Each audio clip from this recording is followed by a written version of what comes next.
to come through.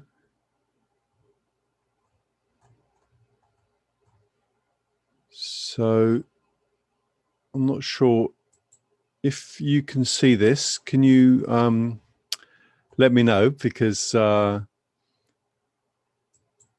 just using this streaming service and I'm not sure if it's actually connected yet and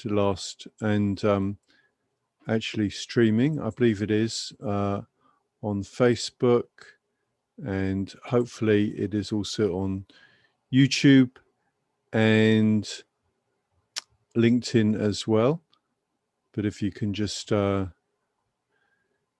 if you just let me know, put something in the comments if you can see me. So this is actually my first LinkedIn Live. I just got approved a few days ago. So I thought what I would do is to sort of go back to first principles and talk about 3 books that have really influenced my vision and my strategy on how to build wealth and the direction to go in.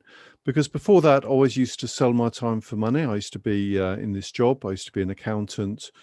I used to work in industry, and I did enjoy my job sometimes, but it was also quite stressful a lot of the time. And I never really enjoyed Monday mornings, and I always used to love Friday afternoon, and then the weekend would go by and Sunday afternoon, I just like feel this impending feeling of doom that got stronger and stronger as I realized it was Monday morning the next day and I had to go back to work. So it was a sort of a horrible time. And I know that many people live like that. Many people live in a job that they don't like and they're trying to break through of. And I was as well. And for many years, I was looking at different ways. And, one way I thought was just to grin and bear it and just try and save as much money as I could, live as cheaply as I could, and then sort of retire early. So that was one strategy. But I always was looking around for other ideas, and it was really there were a few books that really helped me get this sort of vision to help me get out of that situation. So, and I want to talk about those today. So the first one, they're not actually in the order they were written, because I read this one first, which is Multiple Streams of Income by Robert G. Allen. This was published in 2000.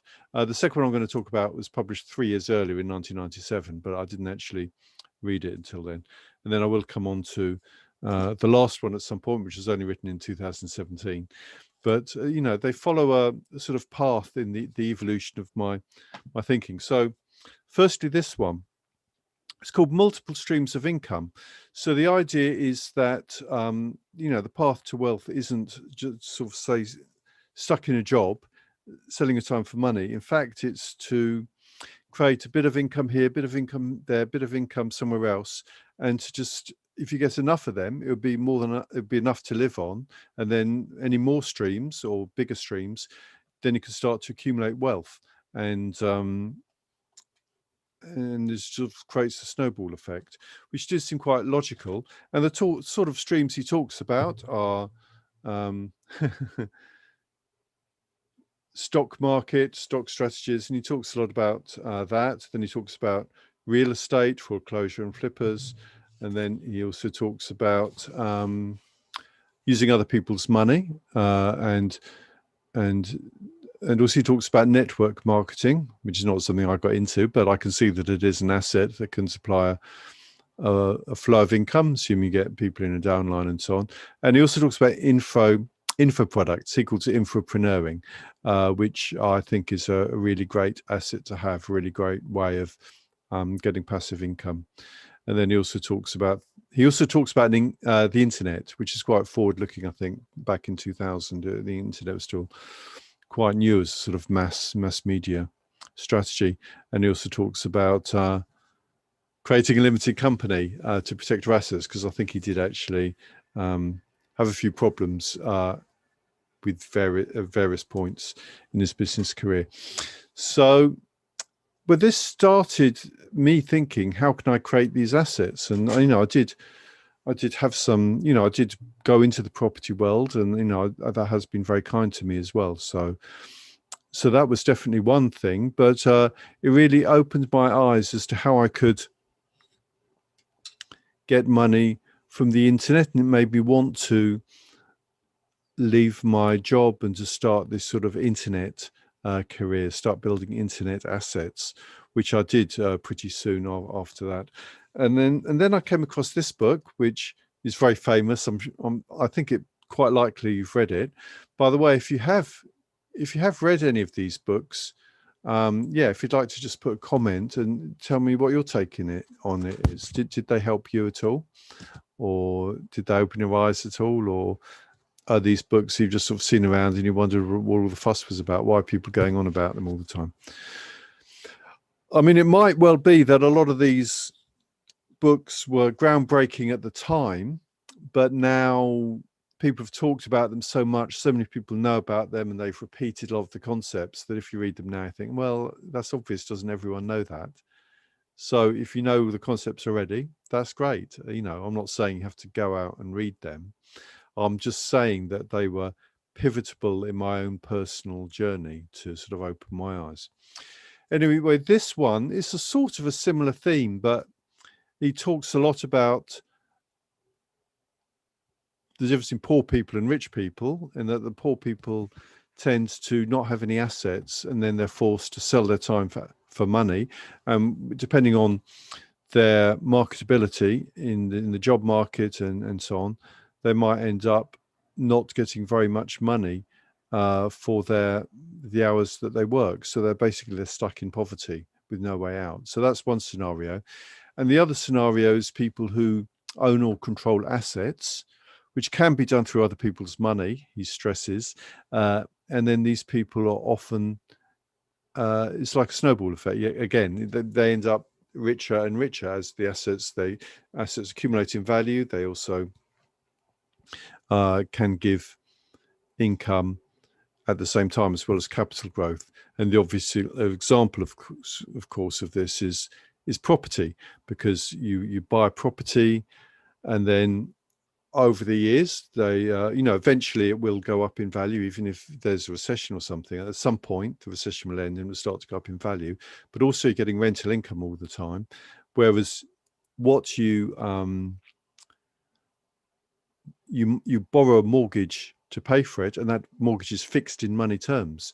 So as the property goes up, the difference in the value of the property and the mortgage loan is your equity, which is constantly expanding. So as long as you can set it all up so it's cash flow positive, so your rental income exceeds your mortgage payments, then it will produce positive cash flow. So this was the holy grail, and it is possible sometimes. I mean, of course, there's risks and things, but even so, I think it is a great business model, depending on the exact place in the cycle you are. Now, obviously, at this particular point in time, we've just had COVID, a massive hits to GDP, and a lot of people are already saying that property values are excessively high. So who knows what's going to happen? I'm always predicting a property crash, and it never really happens. It always seems to defy gravity. But at some point,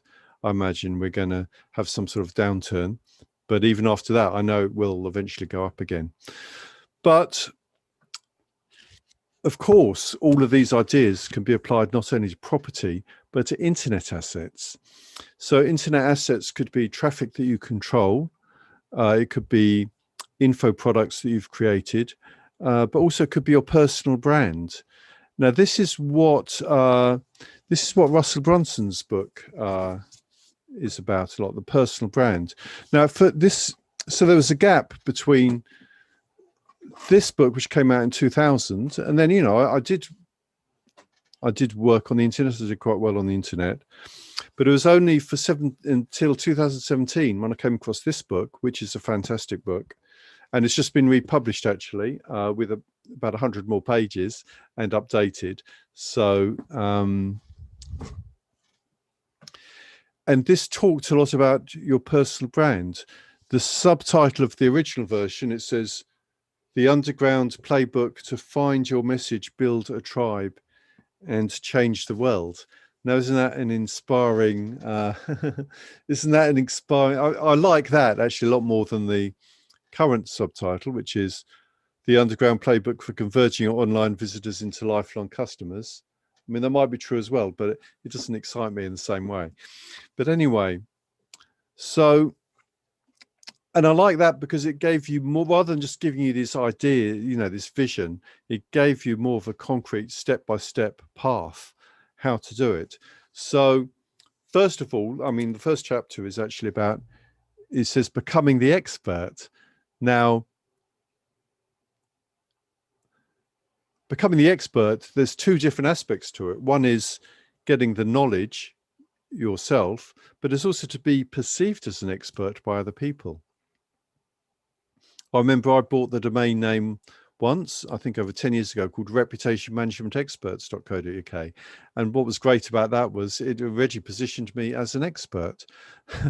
So that was, compared to other ways I've become an expert and something that was very easy. Of course, you had to then, get the knowledge as well. But a lot of people have a lot of knowledge, but they're not perceived as experts. So the perception is quite important if you want to, connect with people and sell your services and practice as the expert. And the first chapter in that section, becoming the expert, is finding your voice. Now, I think this is where a lot of people really fall down on the internet, because they might be really clever, they might have a lot of expertise, but they find it very hard for some reason just to make videos, just to talk. And I used to be like that as well. I used to have to script everything out. I used to try and memorize it. I'd go as far as like 1 or 2 sentences, then I'd have to pause the camera and then get my the script again, and then read the next bit and then pause, like that. But I think it was going to Toastmasters, the public speaking training group, that really gave me a lot of confidence and really helped me find my voice. And then it's one thing to do it in a group of people, maybe a small group, but it's quite another thing to find your voice and speak over the internet, which is what I'm doing now, because who knows how many people will watch this. What helped me in this was actually being on TV a few times. The BBC called me up, and then Sky News, and I ended up going on their show, and that was watched by hundreds of thousands of people, I think, watched their primetime show. So that gave me, although it was scary at the time, it did get me through that hurdle. And I know that it's not too bad. The scary bit is actually before, and once you're actually talking on camera or something, it's just becomes a lot easier. But I would definitely encourage everyone watching this to find their voice, to just start producing content, producing video content, because that is the best way of connecting with their audience. And then the next thing he talks about is teaching your frameworks. So, which actually is, I mean, it sounds like simple, but a lot of people think, well, okay, so I found my voice, what do I talk about? So the idea is that you have this avatar, this concept of the person you're talking to, who are stuck in position A. And what they want is to be in position B, maybe with lots of traffic, lots of people who like their stuff, or in a circle to buy their products or something. So the question is, what steps do they have to take to get from A to B? And then you can break it down. And first you have to do this, then you have to do that, then you have to do that and that. So that is your framework. And you can break it down into like a broad brush general thing, which is what I'm doing here. Or you could break it down into really small defined steps. And then you just can produce content around that. And sometimes you do content about this bit, sometimes you do content about that bit, sometimes you really go into a lot of detail. It doesn't matter. But the point is that this is the framework that you teach. So then naturally it's going to attract people who are at this point A, stuck and not really knowing how to get to point B. And then they will be your customers, your tribe, your inner circle. So so that's all part of, so and again he taught, and then he starts to flesh, he teaches his framework, so he fleshes it out. He talks about the new opportunity, which is something new. It's not just tweaking the old way of it, it's really looking at something with totally new eyes, some whole new possibility that you hadn't really considered possible before. And then it's also creating a future-based cause, really looking at point B, like this is where we all want to go. We all want to go together, and you build this community about point B, this, which in my case would be the cause I'm working towards in the community, helping people towards, is financial freedom, where we just have knowledge, expression, community, all flowing all over the internet, and then there's also money involved at some point, flowing in different directions, hopefully some of it towards me. So, and then he talks a lot about just how to communicate your message in different ways, which he goes into a great deal of detail in this book through different ways of creating stories, creating webinars, how to close, and so on, how to create a value ladder.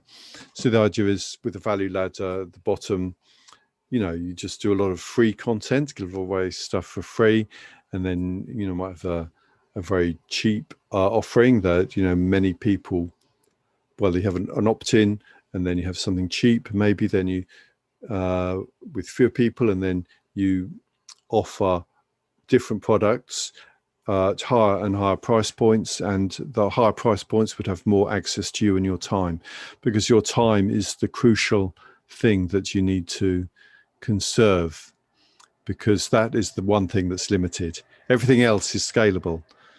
So you could use, info products are scalable, and so on. Or if you're an affiliate, what you're promoting is scalable, but you have to be very protective of your time. Otherwise, you just end up selling your time for money and being stuck in the same situation as if you had a job. So I hope you found this helpful. Please comment if you have any comments at all. It'd be great to sort of hear from you. I'm just having a look at. I see I've got 5 likes on LinkedIn Live. So this is new to me. So thank you for watching for this, and for all those 5 people that like this. And I've got some comments as well. So this is so I'll just read out some comments. One said, "I can see." I don't know if that's a comment or yes, I can see you. That's great. So as I said at the beginning, can you see me? So thank you, David and Jackie, for that. And Finn. Hi, Finn. How's it going? Nice to see you again. Haven't seen you for some time. So he's someone who gave me some coaching at some point, I think about a year ago. He said the Robert G. Allen book was the first I read out of the 3 too. So nice to see you on here, Finn. So that's obviously influenced him as well. So I will wind it up now, because I want to be respectful of your time. And really, it was just a sort of short call. It was just really the purpose of this was just to get some practice, because I hadn't done LinkedIn Live before, and I wanted to just get some bit of experience and also to give me confidence to do more in the future. And also I do have an internet show, which so I will have other people on a lot of my Facebook Lives, because then it's a lot easier for me. I think it's, in a way, it's better, or it's different anyway. The idea of watching 2 people having a conversation and exploring something together, it can be a bit more entertaining and engaging for people. And I always invite people onto the show, which I particularly, I want to know something from them, so they can teach me something. So it's a bit selfish in that way, but hopefully our viewers can learn something as well.